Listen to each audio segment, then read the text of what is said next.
ଆକାଶବାଣୀ।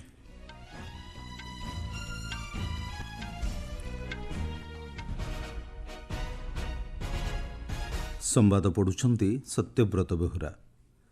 ବିଶ୍ୱସ୍ତରୀୟ ଆହ୍ୱାନ ସତ୍ତ୍ୱେ ଦେଶର ବିକାଶ ପ୍ରକ୍ରିୟା ଗତିଶୀଳ ରହିଛି କହିଲେ ପ୍ରଧାନମନ୍ତ୍ରୀ।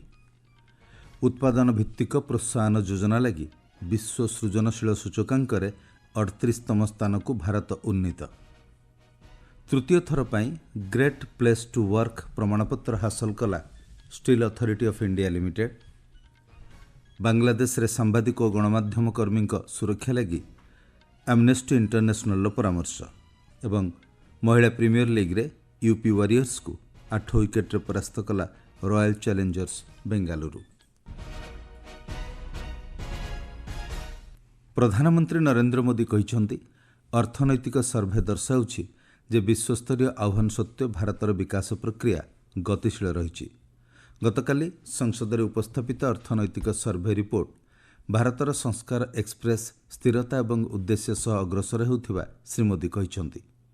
ସେ କହିଛନ୍ତି, ଏହି ସର୍ଭେ ଭାରତର ଅର୍ଥନୈତିକ ଭିତ୍ତିଭୂମିର ଶକ୍ତି ଏବଂ ଅଭିବୃଦ୍ଧି, ନବସୃଜନ ଓ ଅନ୍ତର୍ଭୁକ୍ତିମୂଳକ ବିକାଶକୁ ଆଗେଇ ନେବା ପାଇଁ ସରକାରଙ୍କ ନିରନ୍ତର ପ୍ରୟାସକୁ ପ୍ରତିଫଳିତ କରୁଛି। ଶ୍ରୀ ମୋଦି କହିଛନ୍ତି, ଆର୍ଥିକ ସର୍ଭେ ଚାଷୀ, ଏସ୍ଏମ୍ଏସି ନିଯୁକ୍ତି ଏବଂ ସାମାଜିକ କଲ୍ୟାଣ ଉପରେ ଧ୍ୟାନ ଦେଇ ଅନ୍ତର୍ଭୁକ୍ତିମୂଳକ ବିକାଶକୁ ଗୁରୁତ୍ୱ ଦେଉଛି। ପ୍ରଧାନମନ୍ତ୍ରୀ କହିଛନ୍ତି, ସରକାର ଅଭିବୃଦ୍ଧି ଗତି ବଜାୟ ରଖିବା ଏବଂ ଏକ ସ୍ଥିର ଅର୍ଥନୀତି ଗଠନ କରିବା ପାଇଁ ଦୃଢ଼ତାର ସହିତ କାର୍ଯ୍ୟ ଜାରି ରଖିବେ। ଆର୍ଥିକ ସର୍ଭେ ରିପୋର୍ଟ ଅନୁଯାୟୀ ଗତ କିଛି ବର୍ଷ ମଧ୍ୟରେ ଭାରତର ନବସୃଜନ ଇକୋସିଷ୍ଟମ୍ ଦୃଢ଼ ଏବଂ ସ୍ଥିର ବିକାଶ ଗତି ହାସଲ କରିଛି। 2019ରେ ଭାରତ ବିଶ୍ୱ ସୃଜନଶୀଳ ସୂଚକାଙ୍କରେ 66ତମ ସ୍ଥାନରେ ଥିବାବେଳେ 2025ରେ 38ତମ ସ୍ଥାନକୁ ଉଠିପାରିଛି। ସର୍ଭେ ରିପୋର୍ଟରେ ଦିଆଯାଇଥିବା ସୂଚନା ଅନୁଯାୟୀ ଉତ୍ପାଦନ, ଗବେଷଣା, ଷ୍ଟାର୍ଟଅପ୍ ଏବଂ ପ୍ରଯୁକ୍ତିବିଦ୍ୟା କ୍ଷେତ୍ରରେ ସରକାରୀ ପଦକ୍ଷେପ ଭାରତକୁ ନବସୃଜନ ଏବଂ ଶିଳ୍ପ ବିକାଶ ପାଇଁ ବିଶ୍ୱକେନ୍ଦ୍ର ଭାବରେ ଉଭା ହେବା ଦିଗରେ ସହାୟକ ହୋଇଛି। ରିପୋର୍ଟ ଅନୁଯାୟୀ ଉତ୍ପାଦନ ଭିତ୍ତିକ ପ୍ରୋତ୍ସାହନ ଯୋଜନା ଘରୋଇ ଉତ୍ପାଦନ ବୃଦ୍ଧି କରିବାରେ ପ୍ରମୁଖ ଭୂମିକା ଗ୍ରହଣ କରିଛି। ବିଶେଷକରି ସ୍ମାର୍ଟଫୋନ୍ କ୍ଷେତ୍ରରେ ଅନେକ ବିଶ୍ୱସ୍ତରୀୟ ନିର୍ମାତା ସେମାନଙ୍କ ଉତ୍ପାଦକୁ ଭାରତକୁ ସ୍ଥାନାନ୍ତର କରିଛନ୍ତି। ଗତ ବର୍ଷ ସେପ୍ଟେମ୍ବର ମାସ ପର୍ଯ୍ୟନ୍ତ ଉତ୍ପାଦନ ଭିତ୍ତିକ ପ୍ରୋତ୍ସାହନ ଯୋଜନା ଅଧୀନରେ ପ୍ରକୃତ ନିବେଶ 2 ଲକ୍ଷ କୋଟି ଟଙ୍କା ଅତିକ୍ରମ କରିଛି, ଯାହାଫଳରେ 18.70 ଲକ୍ଷ କୋଟି ଟଙ୍କାରୁ ଅଧିକ ଅତିରିକ୍ତ ଉତ୍ପାଦନ ଓ ବିକ୍ରୟ ହୋଇପାରିଛି। ଏହି ଯୋଜନା ପ୍ରତ୍ୟକ୍ଷ ଏବଂ ପରୋକ୍ଷ ଭାବରେ 12 ଲକ୍ଷରୁ ଅଧିକ ଲୋକଙ୍କ ପାଇଁ ନିଯୁକ୍ତି ସୃଷ୍ଟି କରିଛି। ଅର୍ଥନୈତିକ ସର୍ଭେ ରିପୋର୍ଟ ଅନୁଯାୟୀ ଭାରତ ନବସୃଜନ କ୍ଷେତ୍ରରେ ନିମ୍ନ ମଧ୍ୟମ ଆୟକାରୀ ଦେଶମାନଙ୍କ ମଧ୍ୟରେ ନେତୃତ୍ୱ ନେଉଛି ଏବଂ କେନ୍ଦ୍ରୀୟ ଓ ଦକ୍ଷିଣ ଏସିଆ କ୍ଷେତ୍ରରେ ପ୍ରଥମ ସ୍ଥାନରେ ରହିଛି। ବେଙ୍ଗାଲୁରୁ, ଦିଲ୍ଲୀ ଏବଂ ମୁମ୍ବାଇ ଭଳି ସହର ବିଶ୍ୱର ଶ୍ରେଷ୍ଠ 50ଟି ନବସୃଜନ ସମ୍ପନ୍ନ ସହର ମଧ୍ୟରେ ଅନ୍ତର୍ଭୁକ୍ତ ହୋଇପାରିଛି। ଦେଶରେ ସାମଗ୍ରିକ ନବସୃଜନ ଉତ୍ପାଦନ ମଧ୍ୟ ଉଲ୍ଲେଖନୀୟ ଭାବରେ ବୃଦ୍ଧି ପାଇଛି। 2024ରେ ଦେଶ ଟ୍ରେଡମାର୍କ ଫାଇଲିଂରେ ଚତୁର୍ଥ, ପ୍ୟାଟେଣ୍ଟରେ ଷଷ୍ଠ ଏବଂ ବିଶ୍ୱବ୍ୟାପୀ ଶିଳ୍ପ ଡିଜାଇନରେ 7ମ ସ୍ଥାନରେ ରହିଛି। ଅର୍ଥନୈତିକ ସର୍ଭେରେ ସେମିକଣ୍ଡକ୍ଟର କ୍ଷେତ୍ରରେ ମଧ୍ୟ ଦୃଢ଼ ପ୍ରଗତି ହୋଇଥିବା କୁହାଯାଇଛି। ଗତବର୍ଷ ଅଗଷ୍ଟ ସୁଦ୍ଧା 6ଟି ରାଜ୍ୟରେ 10ଟି ସେମିକଣ୍ଡକ୍ଟର ଉତ୍ପାଦନ ଏବଂ ପ୍ୟାକେଜିଂ ପ୍ରକଳ୍ପକୁ ଅନୁମୋଦନ କରାଯାଇଛି ଏବଂ ଏଥିରେ 1.60 ଲକ୍ଷ କୋଟି ଟଙ୍କାରୁ ଅଧିକ ନିବେଶ କରାଯାଇଛି। ପ୍ରଧାନମନ୍ତ୍ରୀ ନରେନ୍ଦ୍ର ମୋଦି ଧ୍ୱଜାବତରଣ ସମାରୋହ 2026 ପ୍ରଦର୍ଶନକୁ ସ୍ମରଣୀୟ ବୋଲି କହିଛନ୍ତି। ସାମାଜିକ ଗଣମାଧ୍ୟମ ପୋଷ୍ଟରେ ପ୍ରଧାନମନ୍ତ୍ରୀ ଧ୍ୱଜାବତରଣର କିଛି ଦୃଶ୍ୟ ସେୟାର କରି କହିଛନ୍ତି, ସେନା ସାମରିକ ବ୍ୟାଣ୍ଡ ଦ୍ୱାରା ପ୍ରଦର୍ଶିତ ଧ୍ୱନି ଉତ୍କୃଷ୍ଟ ଥିଲା। ସେ କହିଛନ୍ତି, ଅପରେସନ୍ ସିନ୍ଦୁର, ବନ୍ଦେ ମାତରମର 150 ବର୍ଷ, ଭାରତର ନାରୀ ଶକ୍ତିର କ୍ରିକେଟରେ ବିଜୟ ଏବଂ ଅଶ୍ନି ଡ୍ରୋନ୍, ଭୈରବ ବାଟାଲିୟନ ଏବଂ ପାରମ୍ପରିକ ଗରୁଡ଼ ବ୍ୟୁହର ଉପସ୍ଥାପନ ଅତ୍ୟନ୍ତ ଉଚ୍ଚକୋଟୀର ଥିଲା। ଶ୍ରୀ ମୋଦି ଧ୍ୱଜାବତରଣ ସମାରୋହରେ କେନ୍ଦ୍ରୀୟ ସଶସ୍ତ୍ର ପୋଲିସ ବାହିନୀ ବ୍ୟାଣ୍ଡ ଦ୍ୱାରା ବିବିଧ କାର୍ଯ୍ୟକ୍ରମର ମଧ୍ୟ ପ୍ରଶଂସା କରିଛନ୍ତି। ସେ କହିଛନ୍ତି, ଏହି ଧ୍ୱନିଗୁଡ଼ିକ ଆମ ରାଷ୍ଟ୍ରକୁ ସୁରକ୍ଷା ଦେଉଥିବା ଲୋକଙ୍କ ପ୍ରତି ଗର୍ବର ଭାବନାକୁ ପ୍ରତିଫଳିତ କରୁଛି। ନୀତି ଆୟୋଗ ଗତକାଲି ନୂଆଦିଲ୍ଲୀରେ ରାଜ୍ୟ ସାମୁଦ୍ରିକ ବୋର୍ଡ, ବନ୍ଦର ପରିଚାଳନାକାରୀ ଏବଂ କେନ୍ଦ୍ରୀୟ ମନ୍ତ୍ରଣାଳୟ ସହିତ ଏକ ପରାମର୍ଶଦାତାମୂଳକ ବୈଠକ କରିଛନ୍ତି। ସାମାଜିକ ଗଣମାଧ୍ୟମ ପୋଷ୍ଟରେ ନୀତି ଆୟୋଗ ସୂଚନା ଦେଇଛନ୍ତି, ବୈଠକରେ ସାଧାରଣ ବନ୍ଦରଗୁଡ଼ିକ ସମ୍ମୁଖୀନ ହେଉଥିବା ସମସ୍ୟା ଏବଂ ଆହ୍ୱାନଗୁଡ଼ିକ ଉପରେ ଆଲୋଚନା କରାଯାଇଥିଲା। ବୈଠକରେ ଦେଶର ବନ୍ଦର ନେତୃତ୍ୱାଧୀନ ବିକାଶ ଢାଞ୍ଚାରେ ସାଧାରଣ ବନ୍ଦରଗୁଡ଼ିକର ଭୂମିକାକୁ ସୁଦୃଢ଼ କରିବା ପାଇଁ ନୀତି ଏବଂ ସଂସ୍କାର ସମ୍ପର୍କରେ ଆଲୋଚନା ହୋଇଥିଲା। ଆଲୋଚନା କାଳରେ ସମ୍ପୃକ୍ତ ବନ୍ଦରଗୁଡ଼ିକର କାର୍ଯ୍ୟଦକ୍ଷତା ଓ ପ୍ରତିଯୋଗିତାମୂଳକ ବିକାଶ ପାଇଁ ନିବେଶ ଓ ସଂସ୍କାର ସମ୍ପର୍କରେ ମତ ବିନିମୟ ହୋଇଥିଲା। ଆଲୋଚନାରେ ସାମୁଦ୍ରିକ କ୍ଷେତ୍ରରେ କେନ୍ଦ୍ର ରାଜ୍ୟ ସହଯୋଗକୁ ସୁଦୃଢ଼ କରିବା ପାଇଁ ଆଲୋକପାତ କରାଯାଇଥିଲା। ଆପଣମାନେ ସମ୍ବାଦ ଶୁଣୁଛନ୍ତି ଆକାଶବାଣୀରୁ।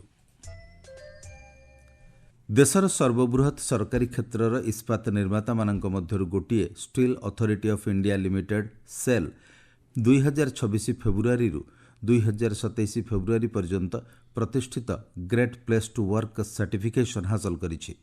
Great place to work institute of India ଦ୍ୱାରା ବିସ୍ତୃତ ମୂଲ୍ୟାଙ୍କନ ପରେ କ୍ରମାଗତ ତୃତୀୟ ଥର ପାଇଁ କମ୍ପାନୀକୁ ଏହି ପ୍ରମାଣପତ୍ର ମିଳିଥିବା କେନ୍ଦ୍ର ଇସ୍ପାତ ମନ୍ତ୍ରଣାଳୟ ସୂଚନା ଦେଇଛି। ମନ୍ତ୍ରଣାଳୟର ସୂଚନା ଅନୁଯାୟୀ ଏହି ମାନ୍ୟତା ସମସାମୟିକ ଏବଂ କର୍ମଚାରୀଙ୍କ ବୃତ୍ତିଗତ ଓ ବ୍ୟକ୍ତିଗତ ଅଭିବୃଦ୍ଧି ସହିତ ଜଡ଼ିତ ସମନ୍ୱିତ କର୍ମକ୍ଷେତ୍ର ସଂସ୍କୃତିକୁ କମ୍ପାନୀର ପ୍ରତିବଦ୍ଧତାକୁ ପ୍ରତିଫଳିତ କରୁଛି। ଏହି ଅବସରରେ ସେଲ୍ର ଅଧ୍ୟକ୍ଷ ଅମରେନ୍ଦୁ ପ୍ରକାଶ କହିଛନ୍ତି, ଏହି ପ୍ରମାଣପତ୍ର ହାସଲ କରିବା ସଂଗଠନ ପାଇଁ ଏକ ଗର୍ବର ମୁହୂର୍ତ୍ତ। ସେ କହିଛନ୍ତି ଯେ ଏହି ମାନ୍ୟତା କର୍ମଚାରୀମାନେ କମ୍ପାନୀରେ ରଖିଥିବା ବିଶ୍ୱାସ ଏବଂ ଏହାର ନେତୃତ୍ୱ ସାମୂହିକ ଭାବରେ ନିର୍ମାଣ କରୁଥିବା ସଂସ୍କୃତିକୁ ପ୍ରତିଫଳିତ କରୁଛି। ମାନବାଧିକାର ସଂଗଠନ ଆମନେଷ୍ଟି ଇଣ୍ଟରନ୍ୟାସନାଲର ମହାସଚିବ ଆଗ୍ନେସ୍ କାଲମାର୍ଡ ବାଂଲାଦେଶର ଅନ୍ତରୀଣ ସରକାରଙ୍କ ମୁଖ୍ୟ ପରାମର୍ଶଦାତା ମହମ୍ମଦ ୟୁନୁସଙ୍କୁ ପତ୍ର ଜରିଆରେ ସାମ୍ବାଦିକଙ୍କ ବିରୋଧରେ ଆତଙ୍କବାଦ ବିରୋଧୀ ଆଇନ ଅପବ୍ୟବହାର ନେଇ ଅବଗତ କରାଇଛନ୍ତି।